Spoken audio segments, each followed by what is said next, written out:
Buenas noches, Nick. Sí, buenas noches. Bueno, saludos, Nick. Qué bueno escucharlo nuevamente. Gracias, igualmente. Así que bienvenidos al último semestre de la carrera. Y a trazarse la meta firme de cerrar, de limpiar pensum para los que traen retrasados, ¿verdad? Y entrarle de lleno pues al cierre de la carrera, porque es un paso importante. Así que ahora pues vamos a ver este otro curso que es Derecho Internacional Privado. Un curso diferente al anterior, ¿verdad? Que era internacional público. En cuantas carreras se avisaron cambios bastante importantes, ¿verdad? En la vida de la persona humana. Pues estamos enfrentando pues a nivel global megatendencias que le llaman, ¿verdad? Peligros existenciales. La humanidad cambia de dinámica de vida, ¿verdad? Cambian las costumbres, todo pueden haber, incluso hasta desaparición de la moneda tal como la conocemos hoy, convertirla en digital, desaparición de los centros comerciales, ¿verdad? Ustedes ven ahora, por internet se pueden comprar muchas cosas, ¿verdad? Con un clic a la puerta de su casa. Todo eso crea relaciones de derecho a nivel privado. Pero ustedes ven que Amazon, pues, y por decirles algo, Alibaba, ¿verdad? No quedan aquí en Guatemala. Están situados en otras partes del mundo. Y ahí ya tenemos una relación de derecho internacional privado. E incluso vemos el recorrido de esa mercancía, ¿va? La vienen monitoreando a lo largo de todo su recorrido, pasa a diferentes países, y va creando pues relaciones jurídicas con otro sistema jurídico, el propio de ahí, de ese país, ¿no? Porque ustedes ven, a nivel internacional privado, cuando decimos sistema jurídico propio, estamos hablando de una soberanía. Cada soberanía crea su propio, ¿verdad?, andamiaje jurídico, su propia organización. Y el derecho internacional privado pues va tocando esas teclas, ¿verdad?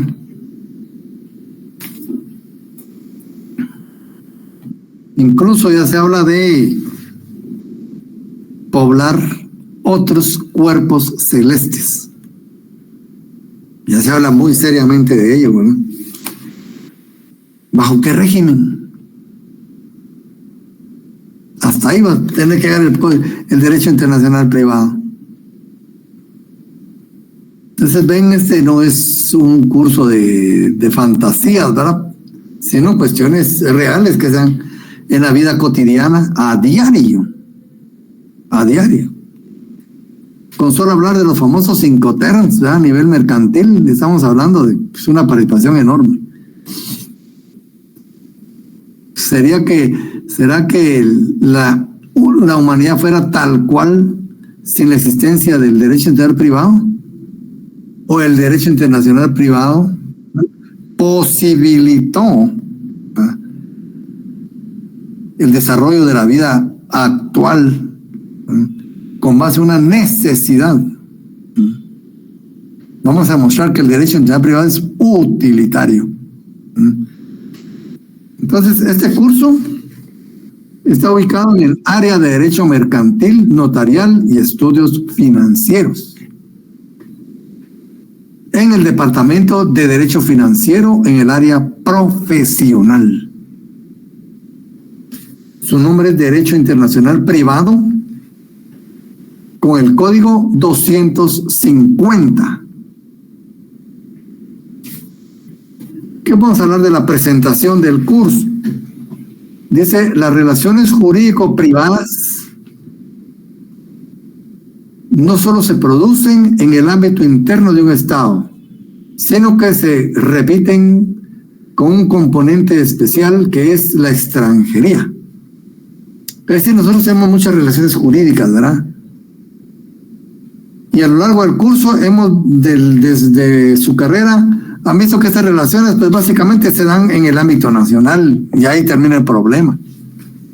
Pero no, en este curso vamos a ver como uno de los requisitos que esas relaciones cuentan con un elemento extranjero, ya sea en los sujetos, en el objeto, en la forma o en su lugar de cumplimiento. Y miren, tanto elemento extranjero que puede haber. Todavía nos va a dar, pues, un resultado diferente. ¿Qué ley va a prevalecer? ¿Qué ley prevalece? Les dice, cada día se reducen las fronteras. Y es cierto, ¿verdad? Pero no en forma literal, sino la posibilidad tecnológica. Hay trenes en China, ustedes, que se desplazan a más de 300 kilómetros por hora. Imagínense. Y no digamos los aviones, ¿verdad? Más de 1000 kilómetros por hora los jets.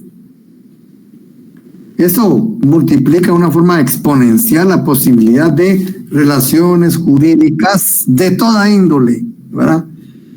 Entre personas de diferente nacionalidad. Y esto requiere, pues, una aplicación de ley, ¿verdad? Es especial. Entonces dice, cada día se reducen las fronteras y las relaciones internacionales de carácter privado, eso tengo que subrayarlo, privado, se tornan más cotidianas. Por lo que, dentro de este contexto, la carrera de abogacía y notariado incluye en su pensum de estudios Derecho Internacional Privado. El contenido programático de la asignatura inicia con aspectos generales. Esa es una organización lógica que tienen todos nuestros cursos, ¿verdad? Empieza por aspectos generales, igual que los demás, sobre el derecho internacional privado, tales como definiciones, elementos, ámbitos de la norma. Continúa con las fuentes, su desarrollo histórico, reglas, aplicación y limitaciones, documentos provenientes del extranjero, ejecución de sentencias extranjeras,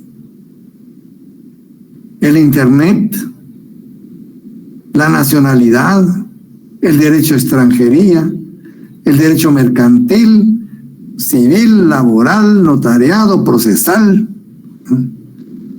Todos esos van incluidos acá, todos con apellido internacional privado, y concluyen con unos análisis de casos, ¿verdad? Siempre van a haber casos en cada situación de estas, ¿verdad? Esta asignatura se imparte en el 10º semestre de la carrera, 2 veces por semana, ¿verdad? Y se identifica con el código 250. Hay un prerequisito para este curso, Derecho Mercantil 1. Los que lleven este curso retrasado, pónganle atención. Justificación. La inclusión de esta asignatura en el plan de estudios se justifica porque el abogado integral debe contar en su formación con los conocimientos sobre la estructura del derecho internacional y los instrumentos aplicables para solución de conflictos creados en relación a la autoridad o a la autoridad extraterritorial de la ley.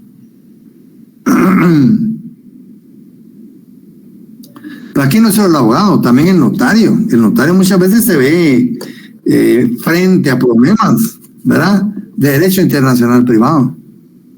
Imagínense que a su notaría llegue una persona extranjera que le diga,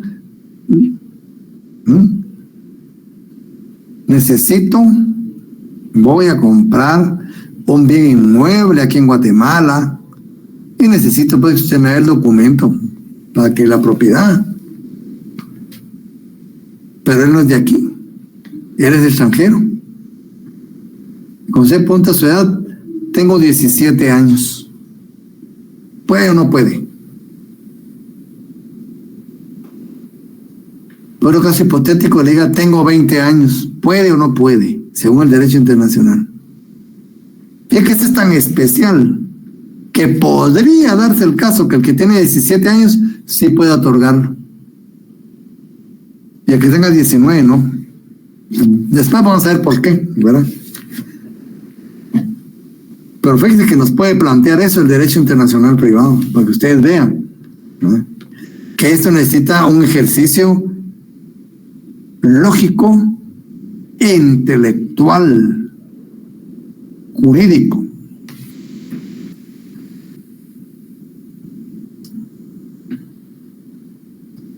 Entonces, por eso dice la justificación, la inclusión de esta asignatura en el plan de estudios se justifica porque el abogado y el notario también, como ya vimos, debe contar en su formación con los conocimientos sobre la estructura del derecho internacional privado, les faltó poner aquí, y los instrumentos aplicables para la solución de conflictos creados en relación a la autoridad extraterritorial de la ley. Cuando hablan de extraterritorialidad de la ley, ¿a qué están refiriendo? A la vigencia espacial de la norma. Porque en principio todos decimos, bueno, la Cámara Legislativa o el Poder Legislativo del Estado crea normas para ser aplicadas en nuestro territorio. Obviamente, el Congreso de la República de Guatemala no va a legislar para ser aplicada en México o para ser aplicado en El Salvador o en Estados Unidos, ¿verdad? Nosotros de antemano decimos, esta ley se aplicará aquí en nuestro territorio. Pero el derecho internacional privado no es tan así. A eso se llama autoridad extraterritorial de la ley, ¿verdad? Que una ley pueda aplicarse fuera del territorio donde normal y comúnmente ¿verdad?, se le asignaría su aplicación. ¿Qué significa esto? Que leyes guatemaltecas tengan la posibilidad de ser aplicadas en el extranjero. ¿Se podrá? Y que leyes extranjeras puedan aplicarse en Guatemala, en nuestro territorio. ¿Se podrá? Y otra cuestión todavía más delicada. ¿Hay obligación de hacerlo, sí o no? ¿Guatemala tiene obligación de aplicar leyes extranjeras, sí o no? Si hay obligación, ¿cómo queda la soberanía? Miren, el problema es que se va armando, ¿verdad? Y esto tiene que ir dilucidándose, ¿verdad?, con base en todo este planteamiento que vamos a hacer para llegar a esas conclusiones. Ya vimos que el derecho internacional privado es utilitario, o sea, es útil, es necesario.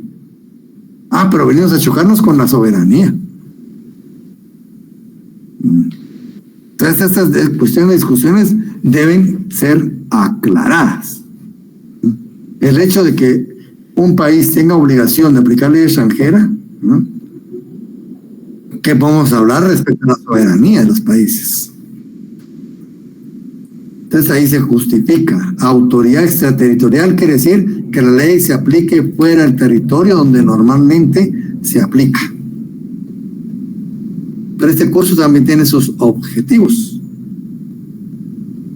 Que el estudiante se forme una idea completa y estructurada del derecho internacional privado. ¿Qué es? ¿Cuáles son sus principios? ¿Cuáles son sus características? ¿Por qué se diferencia del derecho internacional público? Porque es una rama autónoma del derecho. Todo esto tenemos que plantearnos y analizarlo. 2, que utilice y aplique los conocimientos que durante su carrera ha adquirido. Bueno, esa ya es la carga, ¿va? No de la prueba, sino del estudio. La carga del estudio la tienen ustedes. Tienen obligación de los conocimientos básicos relacionados con las otras ramas del derecho que han venido estudiando. Civil, procesal civil, penal, procesal penal, constitucional, laboral, código de trabajo, ¿va? Laboral, notariado, comercio. Se supone que ya los conocen, ¿no? Y sobre esa base tenemos que actuar, pues si no, no estaría en 10º semestre este curso. Y como les digo, yo de este curso también lo imparto en la maestría, pero con una metodología un poco diferente. Y profundizando en otros temas, ¿verdad? Más generales, pero ya, pues, como le digo, metiéndonos ya en la filosofía del derecho, ¿verdad? La relatividad jurídica. ¿El derecho es relativo, sí o no? Esa relatividad también fundamenta los principios del derecho internacional privado. Teoría de la justicia. Es que hacia eso, ¿verdad?, tenemos que ir. La resolución justa. ¿Qué sucede cuando 2 o 3 sistemas jurídicos chocan en un asunto determinado y exigen aplicación? Un argentino y una venezolana casados en Guatemala van a vivir a México y quieren divorciarse en El Salvador. ¿Se puede? ¿Sobre qué principios? ¿Sobre qué derechos? Ahí está la cuestión. ¿Cuál se aplica? ¿La ley venezolana, la ley argentina, la ley guatemalteca, la ley mexicana o la ley salvadoreña? Esos son los problemas que se plantean en el ámbito internacional y no pueden quedarse sin justicia. Entonces aquí viene, ¿verdad?, 2 cuestiones fundamentales: la certeza jurídica, la seguridad jurídica, la resolución justa. Como digo, ya venimos con la teoría de la justicia. ¿Qué es lo justo? Aquí estamos rozando con lo que es filosofía del derecho, ¿verdad? Como digo, aquí nos adentramos no mucho, ¿verdad? Vamos viendo cómo se resuelven estas cuestiones, cómo se plantean en términos generales, ¿verdad? Ya pues en la maestría, pues ya profundizamos en esto, discutimos, ¿verdad? Pero aquí llevan las bases ya para la maestría. Entonces el estudiante toma una idea completa y estructurada del derecho internacional privado. 2, que utilice y aplique los conocimientos que durante su carrera ha adquirido en las diferentes ramas del derecho para la solución de problemas concretos que involucran diferentes elementos de extranjería. Imagínense, es una letra de cambio creada en Guatemala, librada en El Salvador, aceptada en Honduras, avalada en Costa Rica, cobrada en Panamá. ¿Se puede? ¿Y qué sucede si uno de estos pasos resulta no ser suficientemente con los requisitos para crear el vínculo jurídico ahí? ¿Qué sucede?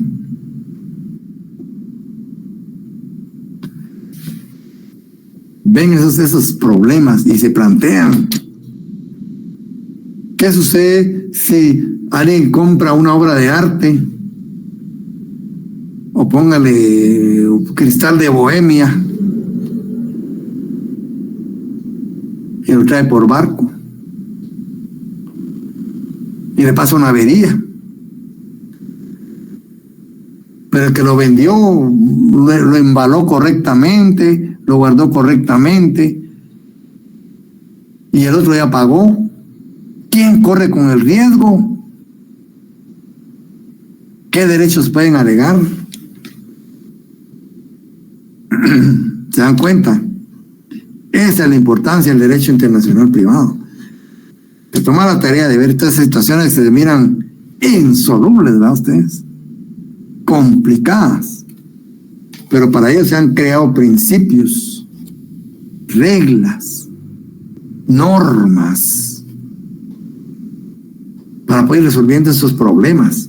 Como le digo, la certeza jurídica, la seguridad jurídica y la resolución justa, primordiales en el derecho. Y se puede llegar a ellos, ¿verdad? Entonces, que consolide la convicción de que el derecho es un producto cultural. Eso es muy importante lo que pusieron aquí en los que quedaron en este programa. Muy importante. El derecho es un producto cultural. Por eso es relativo. Cuando se está hablando del relativismo del derecho. Hay un autor que se llama Gustav Radruch, que es de la escuela de Viena, que tiene una obra sobre relativismo del derecho. Esa sí la analizamos en la maestría, importantísimo, ¿no? Porque acuérdense ustedes que tenemos diferentes escala de valores. Esos valores responden a una estructura cultural. Yo decía, por ejemplo, la libre competencia. Fíjense ustedes, la libre competencia no tiene la misma importancia en Cuba que tiene en Estados Unidos. ¿O sí? Estados Unidos basa muchísimo su vida diaria en la libre competencia. Mientras en Cuba me podría atrever a decir que no existe ni siquiera un código, ni una ley, ni un principio que hable sobre ley de competencia. ¿Por qué? Porque el derecho es un producto cultural. Entonces, esto tenemos que tener presente nosotros, ¿verdad? Porque en unas sociedades se casan a los 5 años. Hay esas sociedades donde hay matrimonios de niños de 5 años. Casi bebés. Pero ya se casan, ya tienen derecho a casarse. O el matrimonio igualitario en otras sociedades. ¿Por qué? Todo eso es importante, ¿va? Hay que verlo bajo esta óptica que dicen, ¿verdad? La convicción de que el derecho es un producto cultural, cuya función primordial es regular relaciones sociales, aun y cuando éstas se establezcan a niveles de diferentes nacionalidades, no importa.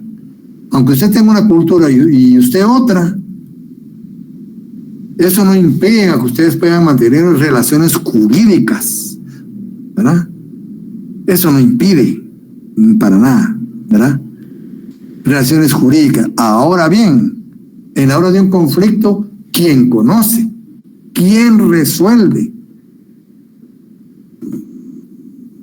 Ese es el problema que plantea el derecho internacional privado, ¿verdad?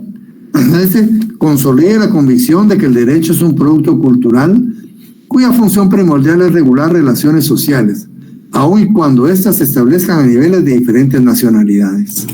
Nosotros no forzosamente tenemos que negociar única y exclusivamente con personas de su nacionalidad, o única y exclusivamente dentro del territorio de Guatemala. Algunos de ustedes posiblemente hayan salido o tengan negocios fuera.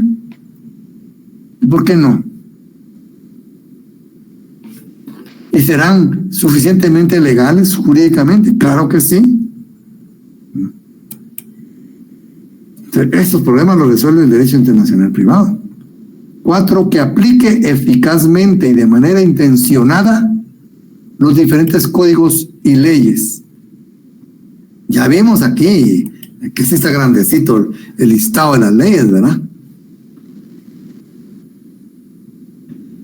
5, sea capaz de aplicar la técnica jurídica, eso es importante, es lo que tenemos que aprender, a la solución de problemas creados en relación a la autoridad extraterritorial de la ley. Esos son los puntos claves. ¿Cómo vamos a resolver esos problemas? 6, identifique e individualice con destreza los puntos de conexión que le permitan solucionar los diferentes problemas de derecho internacional privado.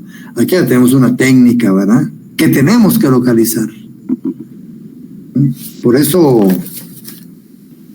es importante, pues, aquí en este curso, lo que conocer e identificar lo que es la norma de conflicto. Establecer e identificar, como dice muy bien aquí, el punto de conexión. Establecer y determinar el principio o regla de derecho internacional privado que va a ir inmerso en la solución. Y también tener presente, ¿verdad?, que hay límites. Pero ¿cuáles pueden ser esos límites? Y por último, que resuelva problemas de derecho internacional privado aplicando los diferentes códigos y la doctrina, pero también las reglas, los principios, ¿verdad? Organización. Esta asignatura está organizada en 4 unidades, ¿verdad?, que 12 temas, ¿verdad?, y subtemas. La evaluación, como vemos, pues lo mismo, ¿verdad?, del curso anterior. 3 exámenes, 2 parciales, un final, ¿verdad?, 30, 40 y 30 puntos. La metodología, pues, la que hemos estado utilizando, y se les van a proporcionar, pues, también algunos folletos, como el curso pasado, ¿verdad?, para que vayamos ampliando nuestros conocimientos. ¿Cuál es la temática?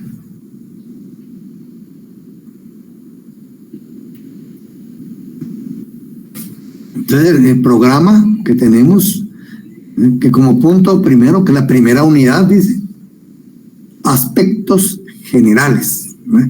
Ese ya nos denota una organización lógica del curso, ¿verdad?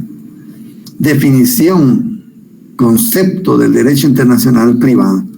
Vamos a leer posiblemente algunas definiciones, ahí van a ver que es importante. En este curso es importante leer y analizar las diferentes definiciones. Ya van a ver por qué.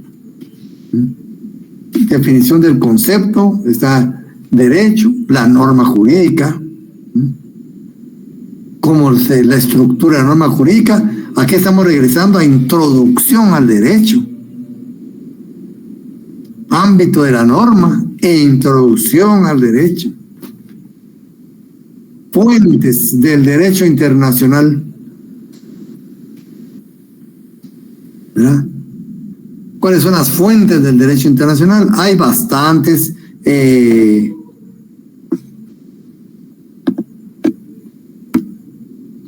corrientes o posiciones respecto a las fuentes del derecho internacional privado, ¿verdad? Hay unos que se van por factores, ¿verdad?, económicos, políticos, etcétera. Y otros que lo dividen desde otro punto de vista, fuentes principales, ¿verdad? Vamos a ir viendo, pues, esta situación acá. Desarrollo histórico del derecho internacional privado. Este es importante. En esta parte se parece el derecho internacional privado a la filosofía en general. Ven ustedes que la filosofía en general no pueden ustedes estudiar las diferentes corrientes filosóficas de forma aislada. Por ejemplo, el existencialismo, el nihilismo, ¿verdad?, el positivismo, etcétera, sino cada una de estas posiciones la vamos teniendo con relación al pensamiento filosófico en general. Si no le damos ¿verdad? Una posición.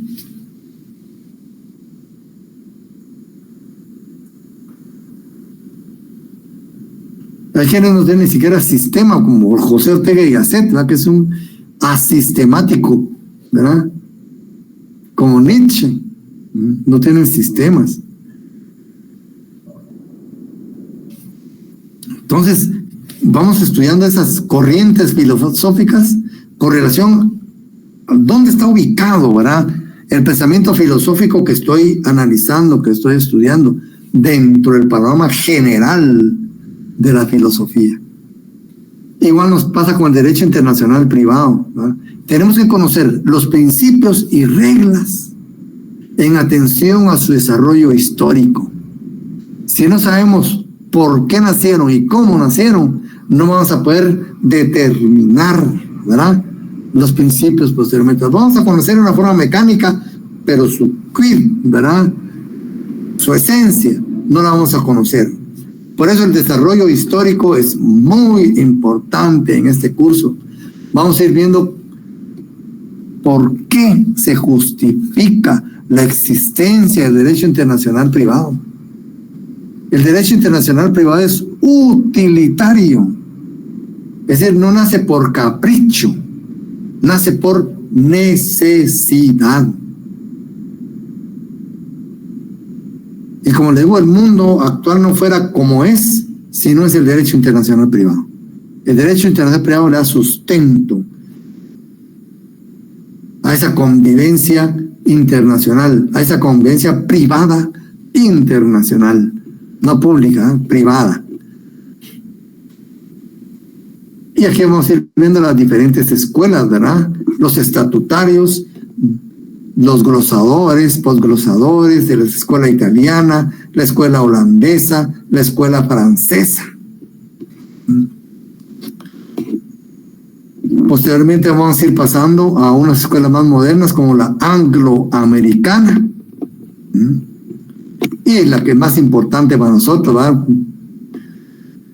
la escuela de La Habana o escuela de Bustamante.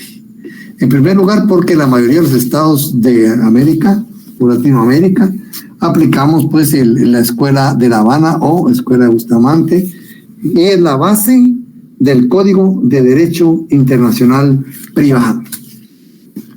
El Código Internacional Privado, ¿verdad?, es como quien dice la presentación formal de la escuela de La Habana. Porque este código se creó dentro del panamericanismo, dentro de las conferencias internacionales americanas que inician en 1898 con la convocatoria de Washington a una conferencia internacional americana. En 1898, retomando, ¿verdad?, el panamericanismo en sus manos, que había iniciado en 1815 con la carta que Simón Bolívar le dirige a su amigo, ¿verdad?, Pueyrredón, gobernador de Río de la Plata. Ese documento es fundamental en la historia de América, la Carta de Jamaica de Simón Bolívar, convocando a un Congreso Panamericano, cuando América peligraba ser reconquistada nuevamente por las potencias extranjeras encabezados por la Santa Alianza.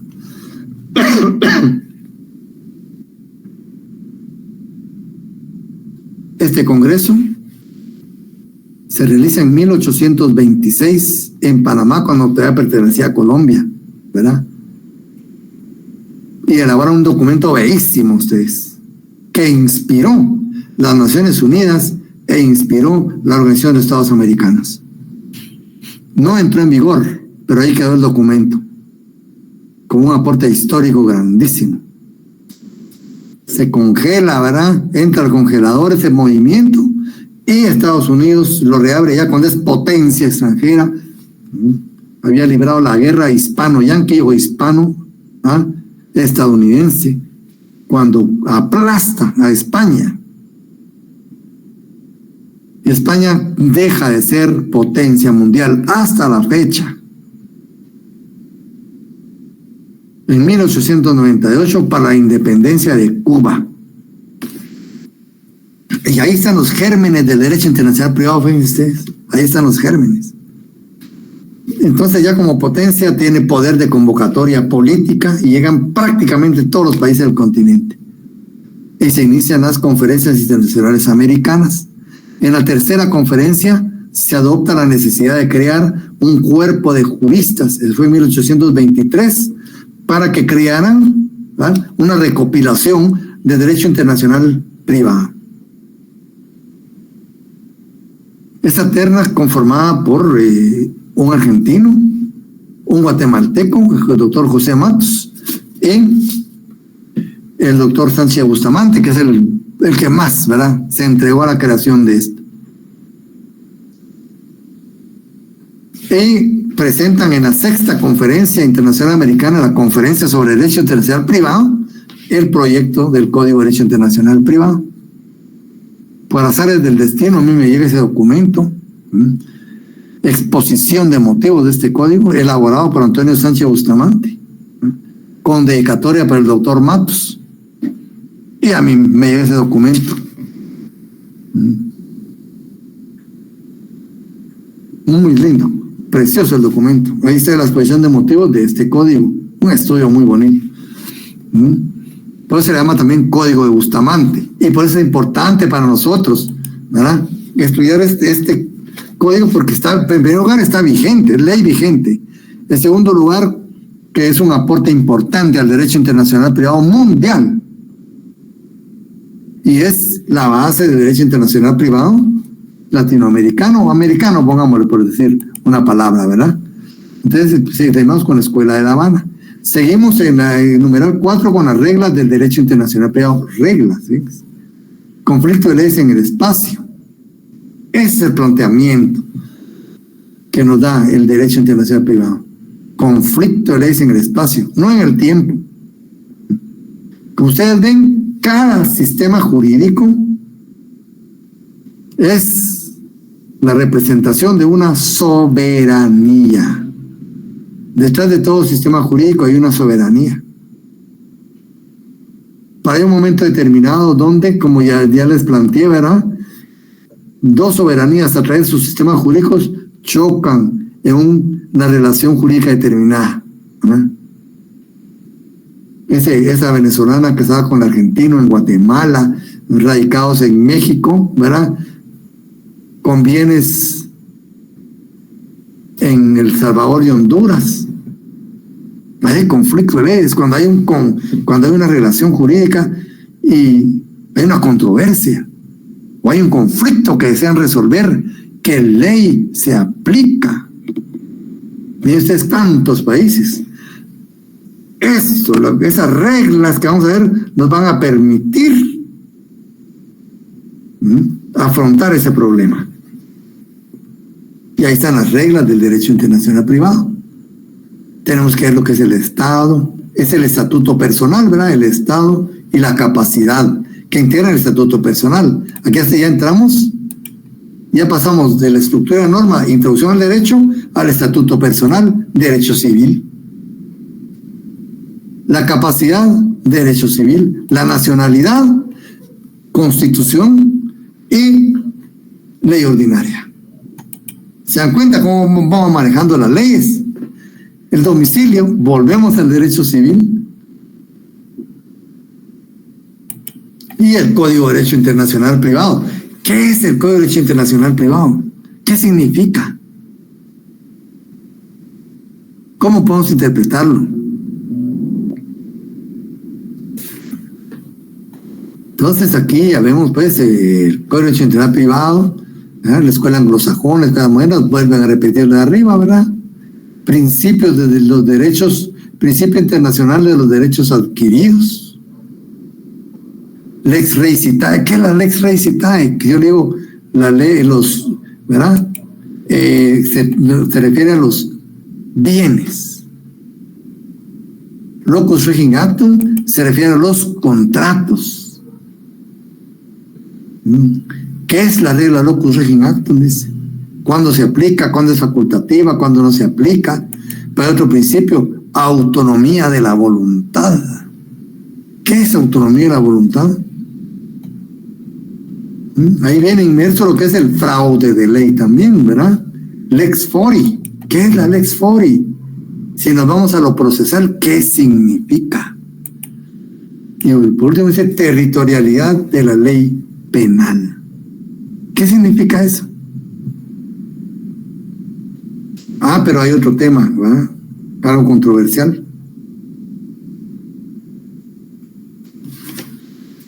Aplicación de leyes extranjeras. Fíjense ustedes, aplicación de leyes extranjeras. Estamos diciendo que leyes guatemaltecas pueden ser aplicadas en otro país y leyes de otro país pueden ser aplicadas acá. Y cuando proceda, eso no es obligatorio. Y si es obligatorio, ¿qué pasa con la soberanía? Ahí está la cuestión. Entonces, ven, este derecho es bastante profundo. La soberanía y la ley extranjera, dicen, mira, aquí está planteado el problema. Corrientes acerca de la aplicación de leyes extranjeras, sistemas para aprobar la ley extranjera, justificación de la ley extranjera en Guatemala. ¿Qué se debe probar de la ley? En el derecho internacional privado sí se prueba la ley. ¿Y qué se prueba de la ley? Ustedes como jueces dicen, bueno, tengo que probar una ley. ¿Qué debo probar de esa ley? ¿Qué pedirían ustedes como jueces? Eso es lo que tenemos que ver nosotros, ¿no? Pero también hay limitaciones o dificultades a la aplicación de leyes extranjeras. Es decir, que la ley extranjera sí tiene aplicación, pero no sí o sí. No, también hay que ir despacio. Hay oportunidades en que sí se puede y es obligatorio y debe aplicarse. Y hay otras que también es obligatorio, pero existe la posibilidad de no aplicarse. Incluso el Estado puede decir, no la aplico. Imagínense. Pero también tenemos que determinar nosotros y tenemos que aprender cómo y con base a qué podemos decir no. Entonces está un principio que se llama el orden público, fraude de ley, miren ustedes, fraude de ley, el reenvío. ¿Qué es el reenvío? ¿Qué clases hay, verdad? Hay otro principio que se llama de la calificación. ¿Qué es eso? Todos estos principios nos van a ayudar a resolver esos problemas planteados. Todos estos principios, ¿no? Nos van a ayudar a resolver esos problemas. ¿Cómo resolvemos? Sí, hay principios, hay reglas, hay ley, hay normativa que nos va a ayudar a eso. Documentos provenientes del extranjero. Aquí existe otro término. Locus regit actum se refiere a la forma. La regla lex loci celebraciones y lex loci ejecuciones. Esto va en documentos provenientes del extranjero, ya sea para la forma, ¿verdad? Las reglas de la ley del lugar o las reglas de la ley de cumplimiento. Fíjense. Documentos, requisitos que deben cumplirse para que un documento extranjero sea admitido en Guatemala. Pero aparte de la ley de norma judicial, ¿verdad?, que vimos, los pases de ley, ¿se acuerdan ustedes? Aquí están inmersos, pero también ya existe otra ley, ¿verdad?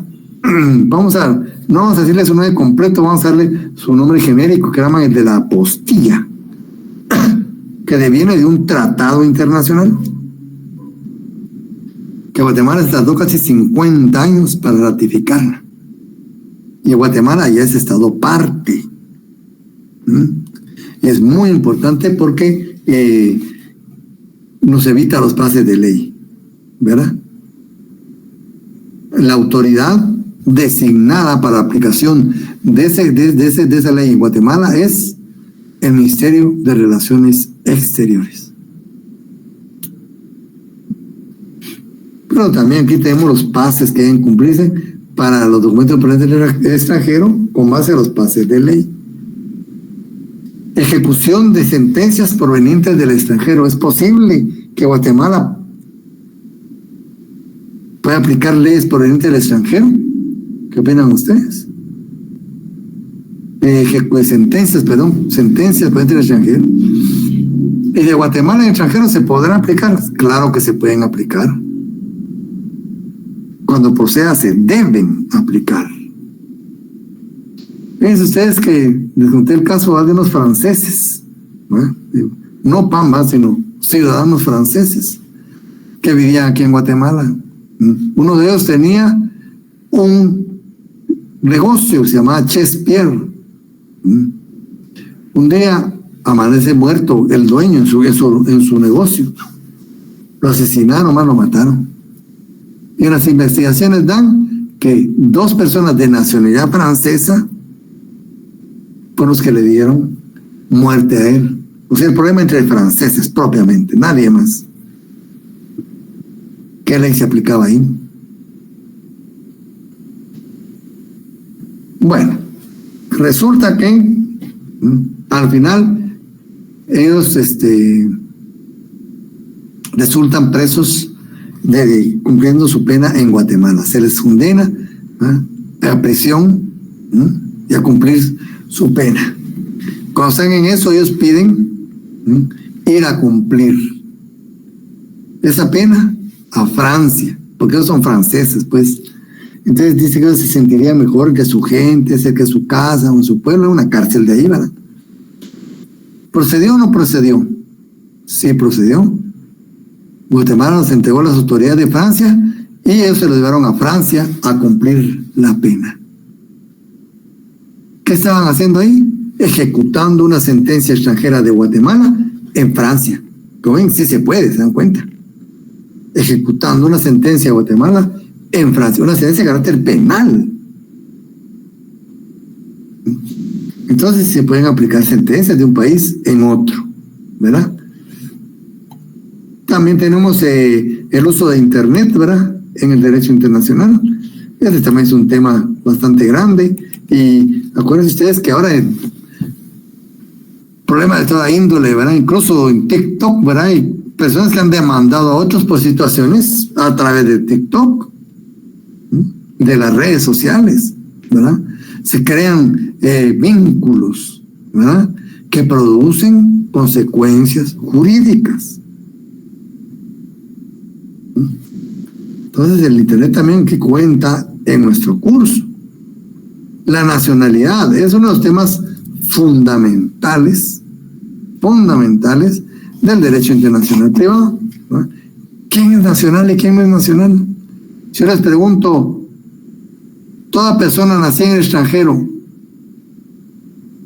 no es guatemalteco? ¿O no es nacional cualquier persona que nazca en el extranjero? ¿Ustedes dirían que estoy en lo cierto o no? Digo, bueno, no es guatemalteco cualquier persona que nazca en el extranjero. ¿Cómo estaríamos ahí? Buenas noches. Sí, Vinicio. Desde mi punto de vista, considero que cualquier persona no sería un guatemalteco de origen. Sin embargo, podríamos decir que puede obtener una nacionalidad y puede ser hijo de los padres guatemaltecos, por lo menos uno de ellos. Sí, así es. Entonces, ¿qué? ¿Es nacional de origen o no nacional de origen? Que aunque haya nacido en el extranjero. Y ese problema lo tenemos con su candidato a presidente, ¿verdad?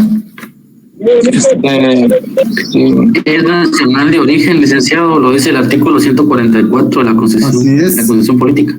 Entonces, mi aseveración de que cualquier persona nacida en el extranjero no es nacional es falsa, porque si hay personas que han nacido en el extranjero y pueden ser nacionales, son aquellos que tengan padre o madre de guatemaltecos. Contrarios a eso, ciego, todo hijo de extranjeros no es guatemalteco. Pues pueden ser hijos de extranjeros y pueden ser guatemaltecos. Los que estén radicados aquí en Guatemala son extranjeros, tienen un hijo nacido en Guatemala, es guatemalteco aunque sus padres sean extranjeros los dos. Hay que tener cuidado cómo se plantean las preguntas y cómo se afrontan, cómo se otorgan las respuestas. Porque nuestro código es claro, ¿verdad? Son guatemaltecos, 144. Son guatemaltecos de origen, los nacidos en el territorio de Guatemala. Ahí nos está diciendo, no importa la nacionalidad de sus papás, de sus padres. Ese, como acertadamente nos dice un compañero acá, es la corriente del jus soli, el derecho de suelo. Eso lo tenía mucho los Estados Unidos, vaya a cambiar esa regla porque ahora solo a tener los hijos iban allá, ¿verdad? El jus soli, solo por hecho de nacer en un lugar ya es nacional, uno, aunque sus padres sean extranjeros. Pero también dice, son guatemaltecos los hijos de padre o madre guatemaltecos nacidos en el extranjero. Entonces se van, miren los inmigrantes, los que se van, tienen hijos allá, se pueden considerar guatemaltecos de origen. Porque nuestra Constitución así lo determina. Entonces es importante el tema de la nacionalidad, ¿verdad? Entonces Guatemala sigue las dos corrientes, el jus sanguinis y el jus soli, el derecho del suelo y el derecho de la sangre, ¿verdad? El lugar donde nació y la nacionalidad de sus padres. En Europa predomina el jus sanguinis, porque acuérdense que eran conquistadores y no les convenía soltar, ¿verdad?, sus súbditos. Acá en América predomina más el jus soli. Y nosotros muy ampliamente tenemos, ¿verdad?, los dos, el jus soli y el jus sanguinis. Entonces tiene efectos de la nacionalidad, ¿verdad? Entonces la nacionalidad se puede adquirir, se conserva, se pierde y se puede recuperar. Derecho a extranjería, condición jurídica de los extranjeros, eso es importante. ¿Qué derechos se le puede reconocer a un extranjero? ¿Qué obligaciones se le pueden exigir a un extranjero? Esto es importante. Porque la condición jurídica del extranjero va a ser aquel cúmulo de derechos y obligaciones, ¿ah?, de los cuales está inmerso una persona considerada extranjera en un territorio determinado. Por eso es importante determinar la nacionalidad, porque determinando la nacionalidad podemos determinar también quién es extranjero. Y la importancia de esa diferencia es el cúmulo de derechos y obligaciones de cada individuo. Nosotros tenemos el Código de Migración, ¿verdad? Importantísimo. Entre otros. Entonces aquí entramos a la parte ya especial, ¿verdad? Derecho mercantil internacional privado, pero también tenemos derecho, aquí dice casos prácticos. Casos prácticos está mal puesto, es derecho civil internacional privado, es todo esto, y termina hasta la propiedad de autonomía y la voluntad, ya la tenemos arriba, ¿verdad? Obligaciones y contratos, ¿no? Derecho mercantil, y aquí ya tenemos derecho mercantil, mira, inmerso en casos prácticos. Aquí está un poco confundido, ¿verdad? Porque la unidad 11 sería derecho mercantil, y abajo tenemos derecho mercantil otra vez, mira. Entonces, casos prácticos debería ser derecho civil internacional privado, ¿verdad? Y el derecho mercantil aquí se debería borrar porque ya lo tenemos arriba. Y si se parten, ¿eh? De ahí tenemos derecho penal internacional privado. Y aquí tenemos derecho procesal civil internacional privado. Pero también tenemos derecho laboral. Eso también tienes que verlo, internacional privado. Y derecho notarial internacional privado. Se otorga una bibliografía bastante amplia. Estos libros son bastante difíciles, son claros. A veces sí es por eso es difícil hacerse de ellos, ¿verdad? Porque ese tema, no mucho, tiene una divulgación, como decir, el derecho penal, el derecho notarial, el derecho civil, que hay bastante, ¿verdad? Aquí los libros son muy localizados, pero se les entrega una bibliografía bastante amplia, incluso pueden buscarlo en internet, ¿verdad? El que yo, pues personalmente recomiendo como libro de texto, y es el que voy a usar, es el del doctor Carlos Larios Ochaita. El libro se llama Derecho Internacional Privado. El doctor Carlos Larios Ochaita fue mi catedrático de Derecho Internacional Privado en la facultad. Él fue el que me dio clases. Se retiró pues de la facultad, se jubiló. Posiblemente fue catedrático de la Universidad Rafael Andívar. Él posee un doctorado en Derecho Aéreo Internacional de una universidad de Canadá, que fue decano en una universidad ahí también, de una facultad de Derecho en una universidad ahí. Yo le guardé mucho cariño, tuvimos mucha comunicación cuando él estuvo en vida, ¿verdad? Lastimosamente, pues ya falleció. Pero ahí está su libro, Larios Ochaita, Carlos, ¿verdad? Derecho Internacional Privado, número 12 del programa, el libro número 12 del programa. Pero hay otros muy importantes, ¿verdad? Y tenemos autores guatemaltecos. Podemos señalar aquí al licenciado Jal Loreda, que juntamente con el licenciado Enrique Muñoz Meani hicieron un libro lindísimo que se llama Derecho Internacional Privado, enfocado en el ámbito guatemalteco. Muy bonito el libro. Aquí está el doctor Carlos Larios también, ¿verdad? Derecho Internacional Privado. Es un manual, el del doctor Larios es un manual bastante práctico, muy, muy bonito, ¿verdad? Y vuelvo a aclarar, yo no tengo ninguna comisión en la venta de ese libro, ¿eh? La venta es totalmente aparte al curso. Tenemos el libro del doctor Maldonado Aguirre, Teoría del Orden Público. El doctor Maldonado Aguirre también pues es una persona muy intelectual, ¿verdad? Muy intelectual, y pues él ha también escrito, ¿verdad? En diferentes oportunidades. Tenemos al doctor Matos Pacheco. José Matos Pacheco, como les digo, un jurista de talla mundial,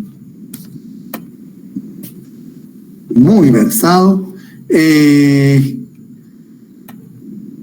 doctor Matos pues tiene muchas cuestiones. En aquel tiempo pues la técnica no era de respetar mucho los derechos de autor, ¿verdad? Porque yo leyendo otros autores veo que hay cosas literales de otros autores y él no indica, ¿no?, que es una cita. Pero en sí, el documento que elaboró el doctor Matos es un documento valiosísimo por la recopilación de conocimientos que pone él. Tiene más de 1000 páginas el tomo que él hizo. Es enorme, ¿verdad? Esta es la recopilación que tiene y el aporte, porque él era un doctor, pues, ¿verdad? Era autoridad en la materia a nivel continental. El doctor Matos era una autoridad versada, ¿verdad?, de este curso. O sea, el libro del doctor Matos es un libro muy bueno, ¿verdad? Si ustedes lo ven, pues bueno, hay unas tesis. Montiel Argüello es un cubano que estuvo aquí en Guatemala y elaboró un bonito estudio. Hizo su obra que está dividida en dos: Derecho Internacional Público y Derecho Internacional Privado. Antes está dividido en dos. Muy bonito el libro, también es bastante importante. Enrique Muñoz Meani, como digo, ya lo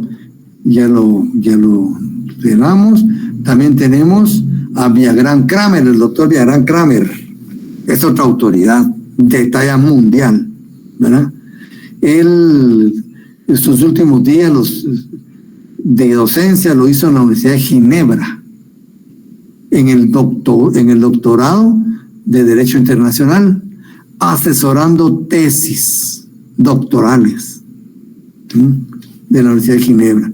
El doctor Villagrán incluso también tiene sus estudios sobre derecho a integración. Ustedes esos libros cómprenlos, son unos joyas de libros, ¿verdad? El doctor Villagrán es una eminencia. Y tenemos también al doctor Centeno Varías, también fue mi catedrático, muy buen catedrático, y él era investigador de la facultad. El doctor Centeno es muy claro, muy práctico para hacer sus libros. Tiene un libro sobre la persona jurídica, ¿verdad? La condición jurídica de los extranjeros. Ese libro no lo tengo, no lo he podido conseguir. Todos son editados por la editorial de la facultad, ¿verdad? Y la nacionalidad de todos esos libros tengo muy buenos, muy claros los libros del doctor, ¿verdad? Centeno Varías. Él también ya no está en la facultad, vive aún, ¿verdad? En los Estados Unidos. Hay muchas leyes que vamos a ver, principalmente pues la Constitución Política de la República, la ley del organismo judicial, ¿verdad? La ley del organismo ejecutivo, el Código de Derecho Internacional Privado. También existe el Código de Migración, la ley de nacionalidad. Pero tenemos otras, ¿verdad? De ahí se los voy a ir. Aquí vamos a hacer muchas leyes, faltan muchas otras, ¿verdad? Y los códigos, ¿verdad? Los diferentes códigos, civil, procesal civil, notariado, de comercio, el de trabajo, el código penal, el procesal penal, miren ustedes, entre otras, ¿verdad? Entonces, ven, este curso pues es bastante amplio, muy importante. Van a ver ustedes su planteamiento, y por el momento lo que les dejo, si son ustedes curiosos y algunos que tengan ya el libro del doctor Larios Ochaita, pueden empezar leyendo las diferentes definiciones que nos otorga ahí el doctor Larios, citando varios autores, para que podamos ir adentrándonos en el tema. Fíjense que aquí hay algunos que la determinan como un conjunto de normas jurídicas, otros dicen que es un conjunto de principios, otros dicen que es una rama del derecho público, otros dicen reglas. Imagínense, cada uno tiene su propia visión, ¿verdad? Otros tienen como también conjunto de principios, otros tienen como una ciencia. ¿Es una ciencia qué? ¿Verdad? Otros como una rama de las ciencias jurídicas, otro como principios, conjunto de principios,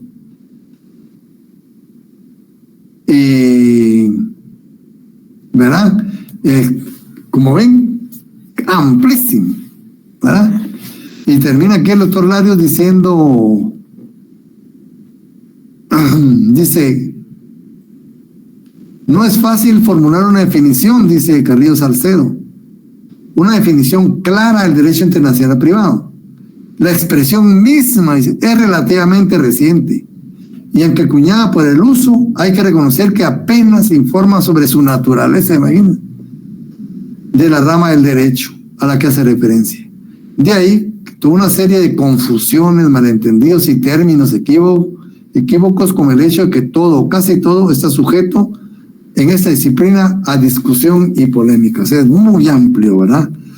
Pues si ustedes leen las diferentes definiciones, como ven, cada quien, ¿verdad?, le da una naturaleza.